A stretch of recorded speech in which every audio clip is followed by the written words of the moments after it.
प्यारे बच्चों नमस्कार। मैं राकेश विश्वकर्मा उत्कृष्ट विद्यालय परिवहन से।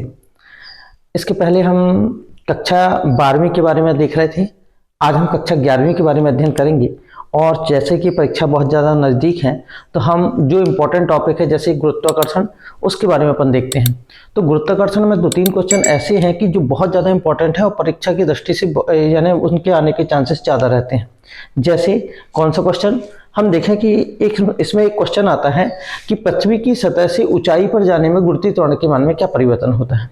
पृथ्वी की सतह से ऊंचाई पर जाए तो गुरुत्वीय त्वरण के मान में क्या परिवर्तन होता है।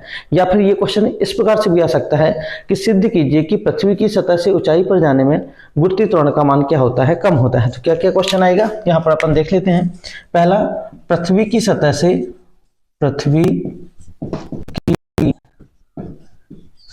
से ऊंचाई पर जाने में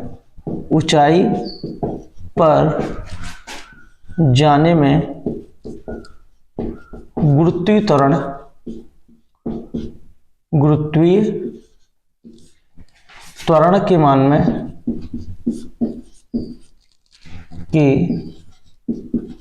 मान में क्या परिवर्तन होता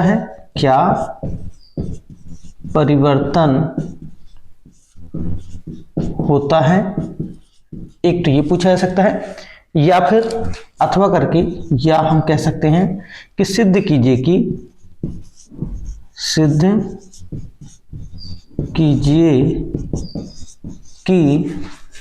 पृथ्वी की सतह से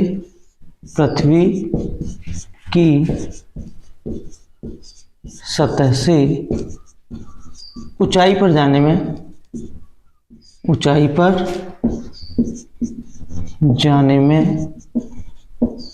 जी का मान कम होता है।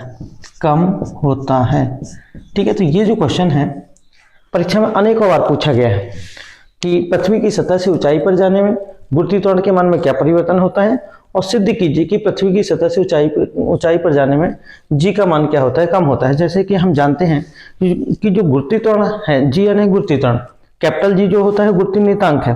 तो गुरुत्वीय त्वरण का जो मान है भिन्न भिन्न जगहों पर भिन्न भिन्न होता है। अर्थात सबसे ज्यादा कहाँ होता है, पृथ्वी के ध्रुवों पर। ठीक है, ऊंचाई पर जाते हैं तो क्या होता है, कम होता है। गहराई पर जाते हैं तो भी कम होता है तथा केंद्र पर जाने पर गुरुत्वीय त्वरण का मान कितना हो जाता है, 0 हो जाता है।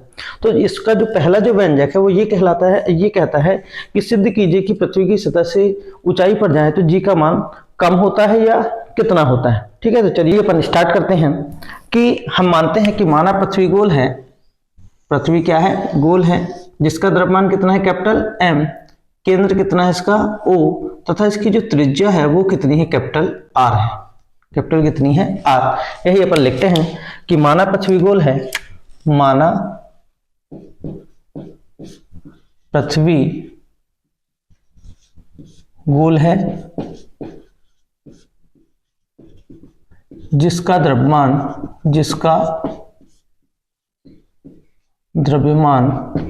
कितना है, कैपिटल M, केंद्र O तथा त्रिज्या कितनी है, कैपिटल R है। ठीक है, माना पृथ्वी गोल है जिसका द्रव्यमान कितना, कैपिटल M, केंद्र O तथा त्रिज्या कितनी है, R है। सबसे पहले हम ये ज्ञात करेंगे कि इसकी सतह पर गुरुत्वीय त्वरण कितना है। तो यहां पर हम ज्ञात करते हैं, अतः इसकी पृथ्वी की सतह पर गुरुत्वीय त्वरण, पृथ्वी की सतह पर गुरुत्वीय त्वरण जी बराबर स्मॉल जी और कैपिटल जी में संबंध से कितना होता है, स्मॉल जी का मान कैपिटल जी, कैपिटल M अपान कितना, R²। ये हो गया हमारा समीकरण नंबर कौन सा, पहला। अब हम कभी भी ये नहीं ज्ञात कर सकते कि ऊंचाई पर जाने में कम हो रहा है या गहराई पर जाने। हम क्या करेंगे, पहले तुलना करेंगे कि पहले यहाँ पर सतह पर गुरुत्वीय त्वरण कितना है, ऊंचाई पर जाएंगे तो वहां पर गुरुत्वीय त्वरण कितना है, और उसके बाद अपन देखेंगे कि वास्तव में कहां पर कम हो रहा है, कहां पर ज्यादा हो रहा है। यानी कभी भी हम ये नहीं कह सकते कि ये जो पेन है वो छोटा है या बड़ा है। जब हम इसको छोटा या बड़ा तब कह सकते हैं जब इसके सामने कोई दूसरा पेन आ जाए। है ना। जब दूसरा पेन आएगा तो हम कहेंगे कि वो जो पेन है ये वो उसके मुकाबले ये छोटा है या उसके मुकाबले ये बड़ा है। तो ऐसे ही अपन यहाँ पर पहले क्या ज्ञात कर लिए कि इसकी सतह पर गुरुत्वीय त्वरण कितना है, इतना है। अब हम क्या करेंगे, हम ऊंचाई पर जाते हैं, वहां पर गुरुत्वीय त्वरण देखेंगे कि वहां पर उसका मान कितना आ रहा है। तो पृथ्वी की सतह से कितनी ऊंचाई पर जाते हैं, h ऊंचाई पर। इसकी सतह से कितनी ऊंचाई चले जाएं हम, यहाँ पर h, यहां से यहां तक h ऊंचाई जाते हैं। तो पृथ्वी की सतह से h ऊंचाई जाने पर, यहां पर h ऊंचाई जाते हैं। अब यहां पर हम देखेंगे कि वहां पर गुरुत्वीय त्वरण का मान कितना है। तो यहां लिखते हैं पृथ्वी की सतह से, पृथ्वी की सतह से h ऊंचाई ऊपर जाने पर,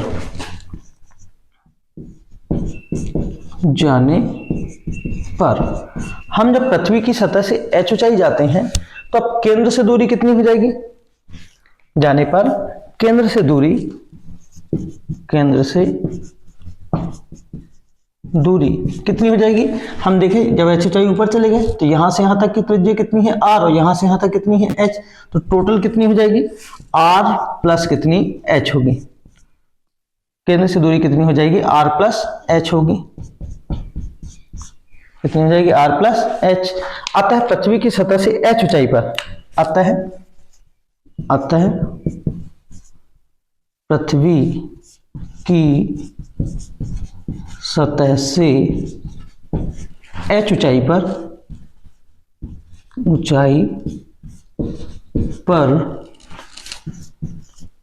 गुरुत्वीय त्वरण, ध्यान दीजिएगा, जी डैश बराबर, यानी परिवर्तित तो होगा, तो जी की जगह कितना आ गया, जी डैश बराबर कैपिटल जी, ये नियतांक होता है ना। इसका मान सभी जगह क्या होता है, एक समान होता है। कितना होता है मान, 6.67 गुणे 10 की घात कितनी, ऋण 11। तो इसका मान तो सभी जगह एक समान है। कैपिटल एम ये पृथ्वी का द्रव्यमान है। हम कहाँ चले गए, ऊपर चले गए। अपन कहाँ जा रहे हैं, ऊपर जा रहे हैं। तो पृथ्वी के द्रव्यमान में कोई फर्क नहीं पड़ रहा, तो एम की जगह कितना रहेगा, एम रहेगा। फर्क किसमें पड़ा, ये आर में। तो आर का मान कितना हो जाएगा, आर प्लस कितना एच, इसका कितना हो जाएगा, स्क्वायर।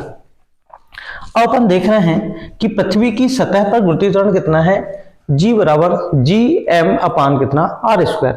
पृथ्वी की सतह से h ऊंचाई पर जाते हैं तो गुरुत्वीय त्वरण कितना आता है, जी डैश बराबर G M upon R plus H का होल स्क्वायर। अब यदि हम देखें तो दोनों में यदि कंपेयर किया जाए तो यहाँ पर हम ये स्पष्ट रूप में नहीं कह सकते कि ये वाला मान बड़ा है कि ये वाला मान बड़ा है, ठीक है। हम इसके लिए क्या करते हैं, तुलना कर लेते हैं। तो हम लिखते हैं समीकरण 2 भागित 1 से, समीकरण 2 भागित किससे, 1 से। भाग देने का नियम क्या है, लेफ्ट हैंड साइड से left hand side, right hand side से right hand side. Left hand side कितना है, जी डैश अपान कितना, जी बराबर ये कितना है, G M upon R plus H पूरे का होल स्क्वायर अपान कितना हो जाएगा, ये वाला राइट हैंड साइड, जी एम अपान कितना, आर स्क्वायर। और आगे चलते हैं अपन, कितना हो जाएगा यहाँ पर, जी डैश अपान जी डैश अपान कितना, जी बराबर ये कितना हो जाएगा, G M upon R plus H पूरे का होल स्क्वायर गुणित ये संख्या क्या हो जाएगी, पलट जाएगी। तो कितना हो जाएगा यहाँ पर, आर स्क्वायर अपान कितना, जी एम से जी एम क्या हो गया, कैंसिल हो गया। अब यहाँ कितना बचेगा, जी डैश अपान जी बराबर R square upon R plus H पूरे का कितना हो जाएगा, होल स्क्वायर, ठीक है। अब देखिए यहाँ पर थोड़ी सी गलतियां होती हैं, सब यानी जब हम लोग मूल्यांकन करते हैं, कापियाँ चेक करते हैं, तो बच्चों सबसे ज़्यादा गलतियां यहाँ पर होती हैं। तो यहाँ ध्यान से देखिएगा, कितना है, जी डैश अपान कितना, जी बराबर कितना, आर स्क्वायर अपान, हमको इन दोनों से आर कॉमन लेना है। अब यही समझ में नहीं आया करता, कभी कभी हम कंफ्यूज हो जाते हैं कि यहाँ से आर कैसे कॉमन हो जाएगी, यहाँ से तो हो सकता है, यहाँ से कैसे। तो उसके लिए देखो अपन क्या करते हैं, आर प्लस हम क्या करते हैं, यहाँ पर आर का गुणा भी करते हैं, आर का भाग भी दे दी, ठीक है। किसी संख्या में उतने ही का गुणा किया जाए, उतने का ही भाग दिया जाए, तो उसके उस संख्या के मान में कोई परिवर्तन नहीं होता। इनटू कितना है, यहाँ पर एस पहले से था, पूरे का कितना हो जाएगा, स्क्वायर, ठीक है। जी डैश अपान कितना, जी बराबर कितना, आर स्क्वायर अपान, अब इसके पास भी आर है और इसके पास भी कितना है, आर है।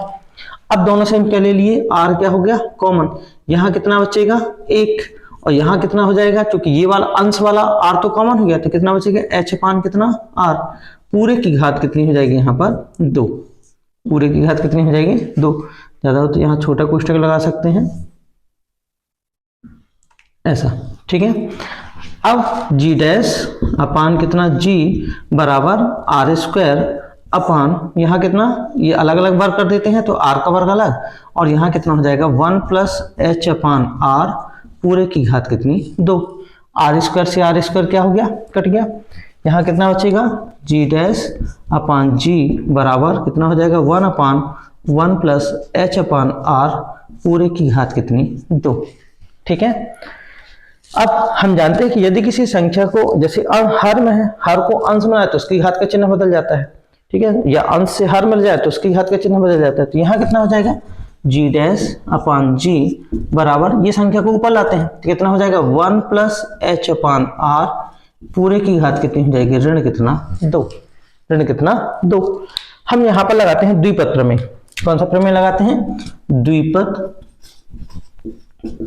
प्रमेय से क्या है 1 प्लस x की पावर n, 1 प्लस x की पावर n बराबर 1 प्लस क्या होता है nx, 1 प्लस nx। तो कितना हो जाएगा यहाँ पर n का मान कितना है ऋण 2, तो कितना हो जाएगा यहाँ पर g डैश अपान g डैश अपान कितना g बराबर 1 प्लस nx, यानी 1 प्लस n का मान कितना है ऋण 2, तो कितना हो जाएगा ऋण 2 h अपान कितना r, ठीक है। g डैश अपान g बराबर 1 प्लस माइनस का क्या हो जाएगा माइनस 2h अपान कितना r। देखिए अब हमको ये ज्ञात करना है कि कैसे ज्ञात करना है कि ऊंचाई पर कम हो रहा है कि ज्यादा हो रहा है। तो हम यहाँ पर क्या करते हैं, g डैश बराबर कितना हो जाएगा, g का गुणा 1 में करेंगे कितना आ जाएगा g, माइनस g का गुणा कितना हो जाएगा 2h अपान r में करेंगे तो 2gh अपान कितना r। अब यहां से देखा जाए तो ये जो g डैश है, g डैश क्या है, पृथ्वी की सतह से h ऊंचाई पर गुरुत्वीय त्वरण है, पृथ्वी की सतह से h ऊंचाई पर गुरुत्वीय त्वरण है। g क्या है, पृथ्वी की सतह पर गुरुत्वीय त्वरण है, g क्या है, पृथ्वी की सतह पर गुरुत्वीय त्वरण। तो ये जो g डैश का मान आ रहा है वो g यानी पृथ्वी की सतह से गुरुत्वीय त्वरण से कुछ घटाने पर प्राप्त हो रहा है। जो पृथ्वी की सतह से h ऊंचाई पर गुरुत्वीय त्वरण का मान आ रहा है वो पृथ्वी की सतह से गुरुत्वीय त्वरण जो भी होगा उससे कुछ घटाने पर आएगा, और जब उससे घटाओगे तो स्वाभाविक है ये वाला मान क्या हो जाएगा, कम हो जाएगा, ये वाला मान क्या होगा कम।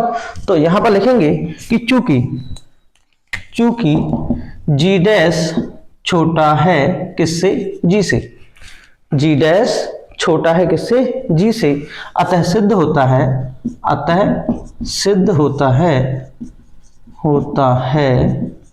कि पृथ्वी की सतह से ऊंचाई पर जाने में g का मान कम होता है, ठीक है। अतः सिद्ध होता है, यहाँ पर क्या अपन कैसे स्पष्ट किए कि ये जो g डैश का मान आ रहा है अर्थात पृथ्वी की सतह से h ऊंचाई पर गुरुत्वीय त्वरण का मान आ रहा है, यहाँ पर गुरुत्वीय त्वरण वो कैसे आ रहा है, यहाँ पर जितना गुरुत्वीय त्वरण रहा होगा उससे कुछ घटाने पर, ये इतनी संख्या अपन घटाएंगे तब कहीं जाके ये प्राप्त हो रहा है। तो स्वाभाविक है तो घटाने पर प्राप्त हो गया ना, क्या हो गया, कम हो गया। यहां से घटा रहे हो, यहां से कुछ घटा दिए तो स्वाभाविक है यहाँ ये जो मान प्राप्त हो रहा है यहाँ से घटाने पर प्राप्त हो रहा है तो उसका मान क्या हो गया, थोड़ी सा कम हो गया। अतः सिद्ध होता है कि पृथ्वी की सतह से ऊंचाई पर जाने में g का मान क्या होता है, कम होता है।